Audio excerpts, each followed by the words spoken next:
Oke, jadi ini lanjutan part 2 dari video yang sebelumnya. Nah, yang kali ini aku tuh lebih bakal bahas tentang gimana sih perjuangan aku untuk bisa sampai dari awal, prosesnya gimana, seleksinya itu gimana, dinilainya itu gimana, interviewnya itu gimana, untuk bisa masuk di Tokyo Institute ini sama bisa dapat beasiswa mixed ini. Jadi seperti yang aku sudah bilang sebelumnya, itu kan banyak banget ya tahapan-tahapannya, kayak mulai dari aku waktu itu pertama interview langsung di Tokyo Tech-nya, terus ada tour lab, terus habis itu submit application form dari website officialnya, terus habis itu dapat email konfirmasi tentang jadwal interview selanjutnya oleh 3 profesor lainnya, sampai akhirnya pengumuman segala macam. Nah, tapi lebih rinciannya itu, jadi pertama itu yang paling penting, seperti yang aku udah bilang, kalian itu harus punya sertifikat TOEFL, IBT atau IELTS. Tapi di sini aku milihnya TOEFL IBT karena tapi lagi-lagi aku kurang percaya diri kalau aku harus tes IELTS karena susah banget, itu semua isian gitu kan kalau IELTS. Tapi kalau TOEFL IBT itu multiple choice gitu. Nah, tapi jangan salah sangka bahwa TOEFL IBT ini juga susah juga gitu. Jadi sebenarnya semuanya itu menurut aku perlu adanya persiapan sih gitu. Dan tes TOEFL IBT itu kan juga mahal ya. Jadi menurut aku daripada kita buang-buang duit, mendingan persiapan secara matang dulu gitu, baru habis itu kita tes gitu biar dapat hasil yang memuaskan. Cuma karena emang di sini kondisinya adalah deadline submit application-nya itu mepet banget gitu, dan penyelenggaraan ujian sertifikat TOEFL IBT itu tuh nggak sembarangan gitu, semua udah ada schedule-nya. Jadi aku nggak bisa kayak ada persiapan dulu gitu, jadi langsung tes gitu. Nah, setelah tes nanti kan kamu akan dapat skor gitu. Nah, itu yang disubmit ke Tokyo Institute Teknologinya gitu. Nah, aku waktu itu kalau ditanya tes TOEFL IBT di mana sih Tan, aku itu milih di lembaga ETS. Jadi itu lembaga official gitu yang sudah diakui, dan itu langsung dari Amerika. Jadi kalau misalkan kamu tes itu dia tuh live gitu tesnya, maksudnya kayak kamu tetap tesnya di sini, cuman kamu tuh kayak harus login, submit biodata segala macem, tapi itu live gitu dari Amerika. Jadi kita tuh tes benar-benar seluruh dunia tuh bareng-bareng gitu, walaupun negara beda-beda tapi bareng-bareng dalam waktu yang sama gitu. Nah, itu nanti dari sana itu kita cuma tinggal masukin kode gitu, yang dimana itu adalah kode university dari Tokyo-nya, supaya si ITS itu langsung ngirimin skor kita, official skor kita ke Tokyo-nya gitu. Jadi bukan kita yang ngirim. Terus kalau udah masalah skor TOEFL IBT ini selesai, habis itu yang kedua yang harus kamu persiapkan adalah interview, wawancara sama profesornya. Nah, di wawancara yang ini aku ini interview sama 3 profesor. Pokoknya satu profesor yang bakal jadi dosen pembimbing aku itu, yang duanya lagi adalah profesor yang lain gitu, yang udah dipilih sama dosen pembimbing aku ini gitu. Nah, apa aja sih yang dipersiapkan? Jadi kalian itu disuruh bikin presentasi gitu. Aku sambil baca emailnya nih, aku bacain. Jadi emailnya itu dibilang, please prepare presentation. Pertama itu yang harus di-prepare adalah tentang undergraduate thesis gitu, atau some research work selama kamu S1 gitu. Nah, kira-kira mereka itu akan nyuruh kita presentasinya selama 20 menit.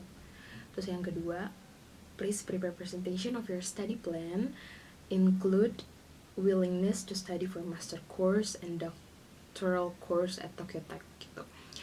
Ini maksudnya adalah jadi kayak kita tuh harus kira-kira nih bikin tentang ini loh, bikin tentang ini. Kenapa gue keringetan banget ya, kayaknya gerah deh guys. Pokoknya intinya bikin tentang kira-kira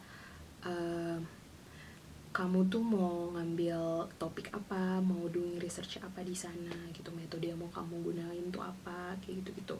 Nah ini tuh bakal ditanya sampai 10 menitan lah gitu. Nah aku buatnya gimana caranya, jadi aku kan di sini juga belum pernah berpengalaman kan, aku nggak mau ngasal juga dong bikinnya gitu kan, karena ini kan adalah sebuah krusial yang penting banget. Sampai akhirnya aku konsultasi nih sama dosen pembimbing aku di Tekim UI gitu. Aku tanya gimana sih cara bikin presentasi yang benar, apalagi tentang study plan kayak gini. Dan ternyata aku bikinnya kayak bikin PPT sidang skripsi guys. Jadi benar-benar mulai dari apa, rumusan masalah, latar belakang, rumusan masalah, tujuan, apalagi sih variabel yang kamu pakai tuh apa aja, hipotesisnya kayak apa, metodenya tuh apa gitu loh. Dan pokoknya intinya kamu tuh bikin tuh kayak seolah-olah kamu tuh udah tahu kamu akan melakukan kayak gini, kira-kira kayak gini loh nanti cara researchnya, terus kira-kira hasilnya kayak berdasarkan teori tuh kayak gini gini gini gitu. Jadi kayak kamu sidang seminar aja gitu, ya kan, kayak gitu. Ternyata bikinnya seribet itu gitu.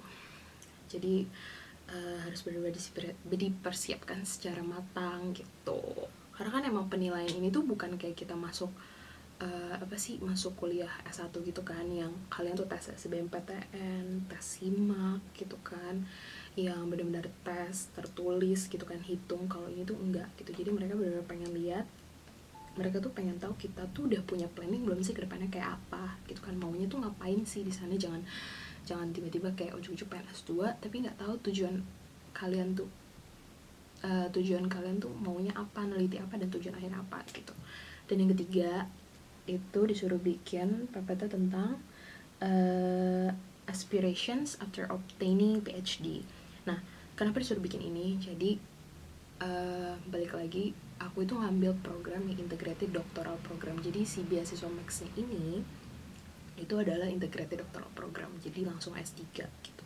Makanya dia nanya aspirasi aku apa sih kira-kira, apa yang mau aku lakukan setelah aku dapat uh, doctoral degree, setelah aku dapat apa namanya lulus S3 itu mau jadi apa, mau ngapain gitu kan. Nah ini aku bikinnya, aku benar-benar apa sih namanya, ya pokoknya yang namanya jujur sama pencitraan itu harus jadi satu guys. Demi kebaikan enggak sih, tapi yang bener-bener kayak harus dipikirin matang-matang aja sih. Dan bikinnya pakai poin-poin aja gitu, nggak usah kayak dijelasin apa sih yang kayak tadi metode segala macam, nggak perlu, tapi pakai poin-poin aja. Kayak misalkan pertama, kalau aku ya bikinnya itu misalkan pertama aku tuh maunya habis S3 itu aku mengabdi dulu sama universitas gitu. Jadi maksudnya karena aku tahu aku udah belajar, udah dikasih kesempatan belajar S2 S3 di Jepang, di Tokyo Tech. Jadi aku pengen jadi kayak associate professor gitu di sana. Jadi associate professor itu kayak asisten profesor gitu ibarat ya kalau di Indonesia gitu. Nah aku pengen jadi itu dulu, atau aku pengen juga kerja di sana gitu. Karena kebetulan Tokyo Tech ini memang bagus banget, dia tuh punya apa sih, kerjasama dengan banyak perusahaan-perusahaan, company-company di sana gitu, kayak Mitsubishi Chemical gitu kan. Terus apalagi ya, pokoknya perusahaan-perusahaan Jepang yang gede-gede gitu, dan yang related tentang industri chemical atau komposit gitu. Nah itu btw ini sebenarnya fokus gak sih? Terus abis itu, nah terus yang ketiga aku bilang kalau setelah aku nanti dapat pengalaman kerja di sana gitu, pokoknya kamu jelasin kayak kenapa kamu pengen kerja di sana, mau ngambil pengalaman apa, segala macam, apa yang mau kamu dedikasikan gitu. Terus akhirnya aku bilang kalau aku mau pulang ke Indonesia dan aku mau bikin inovasi baru gitu di sini gitu, pokoknya itu. Nah terus udah sih, kira-kira itu aja gitu. Kelihatannya sih kayak simple ya bikinnya, tapi sebenarnya ribet banget gitu.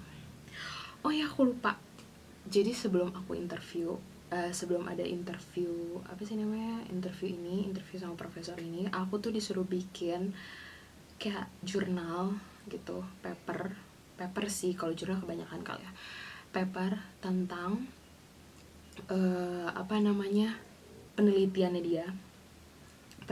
dia sama. Jadi pokoknya aku pertama disuruh bikin 2 hal gitu deh. Jadi selain yang diperlukan dari selain interview, penilaian dari mereka tuh juga ada yang namanya itu bikin paper itu. Jadi kayak aku pertama disuruh bikin abstrak tentang hasil penelitiannya dia gitu. Jadi kayak kesimpulan yang bukan kesimpulan, summary ya dari penelitian dia tuh apa sih, aku bikin jadi abstrak gitu in English ya pastinya. Terus yang kedua, aku disuruh bikin paper. Jadi bener-bener dia pengen tahu tanggapan aku tentang penelitiannya dia tuh kayak apa gitu guys. Nah itu tuh gimana ya, bikinnya tuh bener-bener kayak sama aja sih kayak kamu, kayak pokoknya kamu tuh dikasih salah satu papernya dia gitu ya, salah satu jurnalnya dia tentang penelitian dia, terus kamu disuruh bikin kamu disuruh menanggapi dengan adanya penelitiannya dia itu apa sih gitu, yang dia apa sih yang dia concern di penelitian itu, terus cara nyelesain masalahnya gimana, metode yang dia pakai tuh apa, kenapa sih dia pakai metode itu, kayak kamu punya aspirasi lain nggak, kamu punya opini lain nggak, pendapat lain nggak, atau ada teori lain nggak yang bisa mendukung atau mendecline dari penelitian itu gitu. Itu sih sebenarnya itu adalah part terberat dari proses ini menurut aku, karena itu benar-benar aku bikinnya sendiri dan dia tuh udah punya requirement kayak harus berapa words bikinnya gitu loh, ibarat kamu bikin esai gitu gimana sih gitu. Dan itu benar-benar aku ngerjain semuanya sendiri, terus dengan segala kemampuan bahasa Inggris aku yang standar. Aku hanya bisa berdoa supaya itu dikerjakan dengan baik gitu dan hasilnya pun baik gitu, makanya jadi kayak gitu.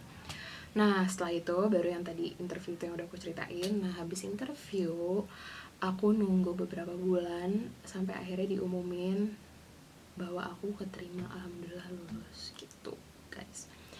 Jadi apa namanya apa ya, bagi kalian, menurut aku ini saran dari aku, sebelum terlambat, kalau kalian emang pasti kan kalian, aku tahu ya setiap orang tuh beda-beda, setiap orang tuh punya goals atau apa sih pengen ke depannya itu kayak gimana tuh beda-beda kan jalannya. Kalau aku berpikirnya selama aku masih di umur yang segini dan aku belum belum terlalu, maksudnya aku merasa kayak aku pengen lebih ngejar ilmu dulu S2 S3 sampai aku bisa gitu, karena salah satu pesan dari orang tua aku tuh mereka tuh nggak bisa ngasih apa-apa selain bekalin aku ilmu gitu kan, sampai mati pun kita kan nggak bisa bawa harta kita mati ya, jadi yang bakal dibawa ya cuma ilmu aja gitu. Jadi pelajaran yang bisa diambil adalah aku tuh nggak pernah nyesel yang namanya aku udah 2 tahun les bahasa Jerman, ternyata aku nggak jadi ke Jerman gitu kan. Tapi ya menurut aku itu adalah ilmu yang bisa aku dapat gitu, ternyata walaupun aku nggak bisa ke sana tapi aku tahu gitu loh bahasa Jerman tuh kayak apa sih gitu loh. Jadi nggak ada yang namanya sia-sia gitu. Nah begitupun hal yang lainnya juga gitu, kalau ternyata kamu misalkan maksud aku tuh kayak kalian tuh harus mempersiapkan itu lebih baik sih, dan jangan pernah ada kata terlambat dan sia-sia gitu, karena semuanya itu itu tuh udah ada jalannya gitu. Nah terus buat aku kalau aku sendiri pribadi, aku tuh mungkin karena aku cewek juga kali ya, jadi aku tuh kalau udah kerja megang uang, aku merasa kayak aku tuh takut terlalu terlena gitu sama yang namanya uang gitu, nanti sampai lupa gitu kan. Jadi daripada aku terlambat untuk S2 sama S3, makanya aku memutuskan untuk lebih memilih untuk sekolah dulu gitu. Itu aja sih kira-kira yang aku bisa bagi dari video ini. Nanti video yang selanjutnya aku bakal kasih tahu kalian tentang program-program apa yang di provide Tokyo Tech untuk mahasiswa-mahasiswa internasional, khususnya di international program ini gitu. Jadi kalian tuh kalau mau kuliah di luar negeri nggak usah takut kayak gue kan nggak bisa bahasanya gitu kan, gue harus belajar dulu dong, buang-buang waktu, masih lama, setahun lagi lah segala macam. Percaya guys, semua itu emang semuanya butuh proses. Aku juga udah ngerencanain dari 2 tahun, bahkan sampai tiba-tiba jadi pindah negara, yang tadi ke Jerman jadi Jepang. Tapi itu semua udah ada jalannya gitu sih, dan emang semuanya perlu usaha dan butuh proses menurut aku. Jadi nggak ada tiba-tiba kayak bisa langsung gue bisa nih gitu, atau tiba-tiba kalian kayak, aku nggak tahu ya, tapi apa namanya, ya siapa orang kan lagi-lagi beda-beda ceritanya, faktor keberuntungannya atau segala macem gitu. Tapi pokoknya tetap usaha dan doa, itu sih. Oke, sampai ketemu lagi nanti.